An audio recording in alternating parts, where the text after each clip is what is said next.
बिस्मिल्लाहिर्रहमानिर्रहीम। Dear students, lecture number 2 में हम एक्सरसाइज नंबर 2.7 को समझेंगे। एक्सरसाइज 2.7 में टोटल 8 क्वेश्चंस हैं, जिनमें 3 क्वेश्चंस मैं करवा रहा हूं, जिनको समझने के बाद आप बआसानी रिमेनिंग क्वेश्चंस कर सकते हैं। आपके रिड्यूस सिलेबस में ये पूरी एक्सरसाइज शामिल है और आपने बकिया क्वेश्चन सवालात ख़ुद सॉल्व करने हैं और अपना होमवर्क और क्लास वर्क फेयर कॉपी पे करना है।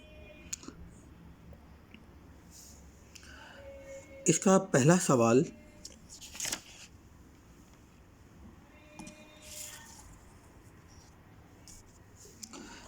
में पहले बुक रीडिंग करते हैं। बुक में पहला सवाल कुछ ये वर्ड्स हैं इसके। Area of a square park, public park, is 19,600 square metres. Find the length of the sides of the park. अगर आप इस सवाल पर गौर करें तो हमारे जहन में दो चीज़ें आती हैं कि हमें गिवन क्या है इनवर्स प्रॉब्लम में और हमें फाइंड क्या करना है। अब ये एक्सरसाइज चूँकि आपको नज़र आ रही है कि हमारी स्क्वायर रूट की एक्सरसाइजेस हैं, चैप्टर है, तो इसी से रिलेटेड हमारी वर्स प्रॉब्लम होंगी। लेकिन ये सवाल अगर एक्सरसाइज से हट के भी पढ़ें तो आपको वर्ड्स समझाएंगे कि गिवन क्या है और फाइंड क्या करना है और फाइंड कैसे करेंगे। इस सवाल में हमें area of a square public park 19,600 दिया हुआ है और हमें length of the side of the park मालूम करनी है। हम जानते हैं कि लेंथ ऑफ द साइड्स अगर हम लेट कर लें कि वो x के इक्वल है, तो एरिया ऑफ स्क्वायर हम पिछली क्लासेस में जानते हैं कि लेंथ ऑफ द साइड के स्क्वायर के इक्वल होता है। अगर हमने जब length of the side x suppose की है तो एरिया हो गया x का स्क्वायर, जिसको हम यूँ भी लिख सकते हैं कि x square is equal to a for area. Square root हम लोगों ने बोथ साइड लिया, तो जिससे x के ऊपर से स्क्वायर ख़त्म हो गया और a के ऊपर स्क्वायर रूट आ गया। a की जगह पर हमने अगले स्टेप में a की वैल्यू 19,600 पुट की। फिर चूँकि हमें पता है कि स्क्वायर रूट रेडिकल हटाने के लिए स्क्वायर रूट लेना होगा, तो यहाँ इस जगह पर मैंने स्क्वायर रूट बाय फैक्टराइजेशन मालूम किया है। ये होल प्रोसीजर आपको पहले से वाकिफ़ हैं इससे। अब इसमें देखें कि मैंने तमाम के तमाम प्राइम नंबर से इसकी कैलकुलेशन की है, इसीलिए मैं इसको प्राइम फैक्टराइजेशन कहता हूँ। इसके बाद देखें कि 2 के मेरे पास 2 पेयर बने थे तो 2 का स्क्वायर, फिर 2 के 2 पेयर बने थे 2 का स्क्वायर, 5 का एक पेयर बना था 5 का स्क्वायर और 7 के एक पेयर बना था तो 7 का स्क्वायर। ये सारा यहाँ पर आपको नज़र आ रहा है। अब हमने पता है कि जब रेडिकल स्क्वायर से कैंसिल हो जाते हैं, जब हम रेडिकल रिमूव करते हैं, तो सिर्फ बेसिस रह गई 2 × 5 × 7। ये चारों नंबर हमने मल्टीप्लाई किए तो x की वैल्यू हमारे पास 140 आ गई है। ये x हम जानते हैं कि लेंथ ऑफ द साइड को रिप्रेजेंट कर रहा था और आप जान रहे हैं कि यहाँ पे यूनिट इस्तेमाल किया गया है एरिया के लिए स्क्वायर मीटर। तो इसीलिए जब हम लिखेंगे कि hence length of the sides of a park is 140, तो इसके साथ हम मीटर यूनिट लिखेंगे जो ऊपर इस्तेमाल हो चुका है। इस पहले सवाल में जो हमने फैक्टराइजेशन मेथड यूज़ किया है स्क्वायर रूट मालूम करने के लिए। इसके बाद जिस तरह मैंने आपको बताया था कि अगला सवाल तीसरा सवाल होगा इस एक्सरसाइज का, तो तीसरे सवाल को समझते हैं। सबसे पहले अपनी बुक में इस सवाल को पढ़ते हैं। अगर इस सवाल क्वेश्चन नंबर 3 को बुक में हम पढ़ें तो आपको नज़र आएगा, The students of our school contributed as many rupees as the number of students of a picnic. If the total collection was rupees, ये आपके सामने लिखे हुए हैं, then find the number of students and the amount contributed by each. अगर इस सवाल पर हम गौर करें तो हमें दो चीज़ें मालूम करनी हैं और हमें जो कंडीशन दी हुई है उसे भी समझते हैं। सबसे पहले तो एक बात ये बताई गई है कि पिकनिक के लिए एक कंट्रीब्यूशन की जा रही है और इसमें नंबर ऑफ़ स्टूडेंट जितने भी हैं उनकी टोटल कलेक्शन ये आपके सामने लिखी हुई है। अब हमें मालूम करना है कि कितने स्टूडेंट्स थे और हर एक ने कितने पैसे दिए। तो अगर शुरू की लाइनों पे गौर करें तो लिखा है, the students of a school contributed as many rupees as the number of student for a picnic. तो इसका मतलब ये है कि बच्चों ने उतने ही पैसे कंट्रीब्यूट किए जितने की बच्चों की तादाद थी। अगर इस बात को समझ जाएं तो सवाल बहुत ज़्यादा आसान हो जाता है। तो अगर इस सवाल के सॉल्यूशन की तरफ आएँ तो हम यहाँ देखेंगे कि टोटल कलेक्शन 14,49,616 ये हमें गिवन है और हमें फाइंड करना है कि कितने स्टूडेंट्स थे और कितनी अमाउंट हर एक ने दी। अब चूँकि कंडीशन हम पहले से वाकिफ़ हैं कि कंडीशन हमें वर्ड्स ने ये बताई कि number of students is equal to amount contributed by each. अब न जितने बच्चों की तादाद है हर बच्चे ने उतनी ही अमाउंट दी है। अगर मैं इसको समझाने के लिए कहूँ कि अगर बच्चों की तादाद 10 है तो हर बच्चे ने 10 रुपीज़ दिए। अब देखें कि मैंने यहाँ पे लिखा है कि number of students is equal to the number of amount contributed by each is equal to x से।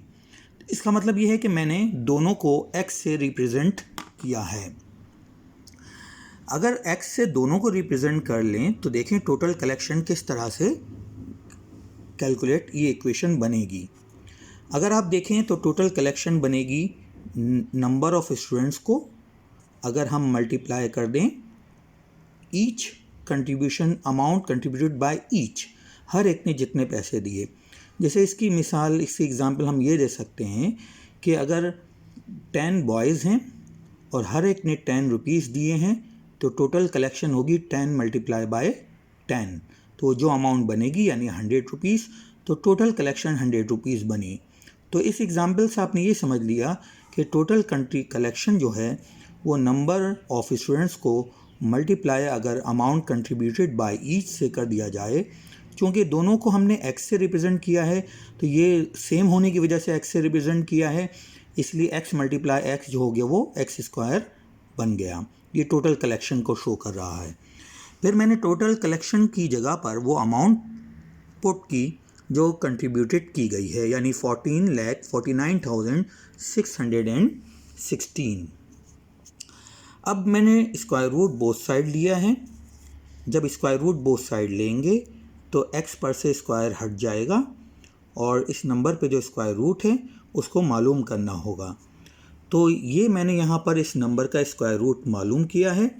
ये प्रोसीजर आप पहले से जानते हैं और मैंने इनकी तमाम प्राइम फैक्टराइजेशन प्राइम नंबर से फैक्टराइजेशन की है, तो ये प्राइम फैक्टराइजेशन कहलाई। आप फैक्टराइजेशन मेथड के बजाय आप डिवीज़न मेथड से भी सॉल्व कर सकते हैं। अब यहाँ पर जितने भी 2 के पेयर्स बने थे मैंने 2 के ऊपर पावर लगाता चला गया। चूँकि 2 के मेरे पास 2 पेयर बने थे तो मैंने यहाँ लिखा 2 पे स्क्वायर मल्टीप्लाई 2 पे स्क्वायर। 7 का एक पेयर था तो मैंने लिखा 7 पे स्क्वायर। 33 का एक पेयर था तो मैंने लिखा 33 पर स्क्वायर। स्क्वायर और रेडिकल आपस में कैंसिल हो जाते हैं जब रेडिकल हटाया जाए, तो हटाना चाहते हैं तो तमाम बेसिस आ गई। तमाम बेसिस को आपस में मल्टीप्लाई किया तो मेरे पास जवाब आ गया 925।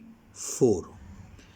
तो इस तरह से टोटल नंबर ऑफ स्टूडेंट्स की तादाद चूँकि x से रिप्रेजेंट की जा रही थी, तो इसलिए नंबर ऑफ स्टूडेंट्स जो हैं वो 924 हमें मालूम हो गए।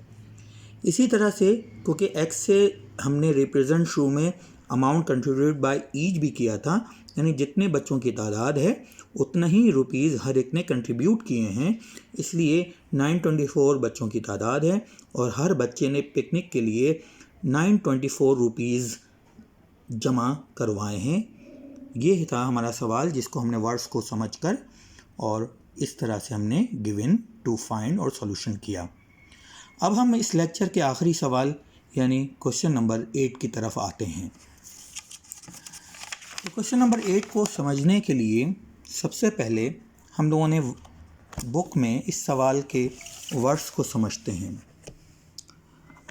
क्वेश्चन नंबर 8 के अंदर लिखा हुआ है the area of a square lawn of a school is 42,025 square meter. If you complete 5 rounds of the square lawn, how much distance you traveled? अब ये कहा जा रहा है इस सवाल के अंदर कि एक स्क्वायर लॉन है, स्क्वायर की शक्ल का है, उसका एरिया दिया गया है। अगर आप उसके गिर्द 5 चक्कर लगाते हैं तो आपने कितना डिस्टेंस कवर किया होगा। अब इस सवाल को सॉल्व करने के लिए सबसे पहले हमने सवाल को अच्छी तरह से रीड करने के बाद डेटा बनाया कि हमारे पास गिवन क्या है और हमें फाइंड क्या करना है। अगर आप इस सॉल्यूशन जो मैंने किया है उस पर गौर से देखें तो सबसे पहले लिखा है गिवन। गिवन में लिखा है कि एरिया ऑफ स्क्वायर लाइन जो हमें दिया हुआ था और ट्रैवलिंग डिस्टेंस हमें मालूम करना है। और हमारे पास हमने सबसे पहले तो लेट कर लिया कि length of the side is x, यानी स्क्वायर की जो एक साइड है उसकी लेंथ को हमने x से रिप्रेजेंट किया है। एरिया ऑफ स्क्वायर का फार्मूला हम जानते हैं कि वो साइड मल्टीप्लाई बाय साइड होता है, और चूंकि हमने साइड को x से रिप्रेजेंट किया है इसलिए x मल्टीप्लाई बाय x जो है वो x स्क्वायर कहलाता है।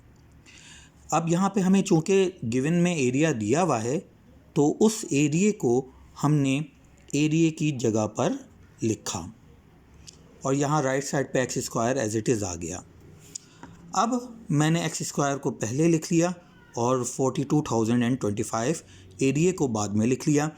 स्क्वायर रूट बोथ साइड लिया तो एक्स के ऊपर से स्क्वायर कैंसिल हो गया और ख़ाली एक्स आ गया और इस नंबर के ऊपर का स्क्वायर रूट हमने मालूम किया। अब इस नंबर के स्क्वायर रूट मालूम करने के लिए मैंने डिवीज़न मेथड को यहाँ पर इस्तेमाल किया है। तो डिवीज़न मेथड जैसे कि आप पहले जानते हैं और पहले पिछले एक्सरसाइजेज में सॉल्व कर चुके हैं, इसलिए आपको यहाँ पे नज़र आ जाएगा कि डिवीज़न मेथड क्या है। तो ये डिवीज़न मेथड में अगर आप गौर करें तो यहाँ लिखा हुआ है कि 42,025 का अगर हम स्क्वायर रूट निकालें तो ये डिवीज़न मेथड के ज़रिए ये प्रोसीजर अपनाया गया है। यहाँ पे एक बात नोट करने की है कि जब हमने 2 + 2 यहाँ 4 लिखा था तो ये 2 × 2 यहाँ 4 कम्प्लीटली डिवाइड हो गया था, रिमाइंडर कुछ नहीं बचा था। तो अगला हमने 20 उतारा और वो बाहर वाले 4 के बाद अगर हम कुछ भी लिखते तो 20 से बड़ा हो जाता, इसलिए हमने अगला पेयर उतारने के लिए पहले 0 ऊपर लिखा और 0 यहाँ पर साइड में लिखा, फिर अगला पेयर यानी 25 20 के साथ हमने लिख दिया। अब ये बन गया 2025 और ये बन गया था 40। तो मुझे चाहिए था 40 के बाद कोई ऐसा नंबर जिसको उसी नंबर से मल्टीप्लाई करें तो जवाब ये बन जाए। तो मैंने 5 लिखा, 5 से मल्टीप्लाई किया और जवाब मेरे पास ये मिल गया। तो अगर हम देखें तो स्क्वायर रूट 205 मिला था हमें और 205 हमने यहाँ पर लिख दिया स्क्वायर रूट। अब इसके बाद अगर हम गौर करें तो लेंथ ऑफ द साइड हमें मिल गई है। अब आप जानते हैं कि यहाँ पर कि किसी भी क्लोज फिगर की जो बाउंड्री होती है उसको हम लोग ज्योमेट्री में पेरीमीटर कहते हैं, और ये हमारे सवाल में चूँकि क्लोज फिगर स्क्वायर है तो हम पेरीमीटर ऑफ अ स्क्वायर यहाँ पे लिख रहे हैं। तो पेरीमीटर ऑफ अ स्क्वायर जो होता है वो 4 मल्टीप्लाई एक्स मैंने लिखा है, यानी 4 साइडें होती हैं किसी स्क्वायर की, तो 4 से मल्टीप्लाई कर दें लेंथ ऑफ वन साइड को, तो वो पेरीमीटर यानी लेंथ ऑफ दी बाउंड्री पता चल जाती है। तो हमने length of the side one side x suppose की थी और वही x की वैल्यू हमने ऊपर मालूम की थी, इसलिए बाउंड्री की लेंथ यानी perimeter of a square 4x कहलाई, यानी 4 मल्टीप्लाई x। तो 4 को मल्टीप्लाई किया x की वैल्यू से, तो जवाब आया 820 मीटर। और मीटर हमने यूनिट इसलिए लिखा कि क्योंकि ऊपर मीटर लिखा हुआ था।